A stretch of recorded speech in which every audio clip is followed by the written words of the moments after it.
ఈ పోసి పోసి పోసి పోసి తోమి తోమి తోమి కాశీలో లింగం 3 అడుగులు ఉండేది 3 అంగుళాలు అయింది. నమశివాయ. ఇంకో 10 ఏళ్ళు పోతే చూడడానికి కూడా ఏముండదు అక్కడ. వెనక ఒకప్పుడు ఉండేదట, వన్స్ అపాన్ ఎ టైం అని చెప్పుకోవలసిందే.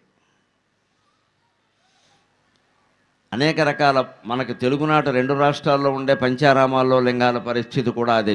వెళ్ళిన వాళ్ళకి తెలుసు. ముఖ్యంగా కొన్ని చోట్లయితే కవచం పెట్టి శివుడికి అభిషేకాలు చేయొద్దని చెప్పారు, పైనుంచి పోసుకోండి అన్నారు. ఎందుకంటే లింగం లేకుండా పోతుంది అక్కడ.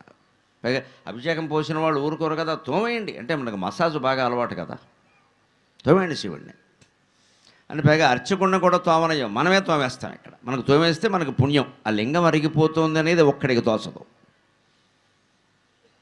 ఎంత దేవుడైనా విగ్రహం విగ్రహమే, మనకు అది గుర్తుపెట్టుకోవాలి. విగ్రహం విగ్రహమే, దానికి ఉండే విధానం దానికి ఉంటుంది. దాన్ని తోమేసి పామేయకూడదు. అలా తోమేస్తే పామేస్తే ఏమీ రాదు, అదో అజ్ఞానం.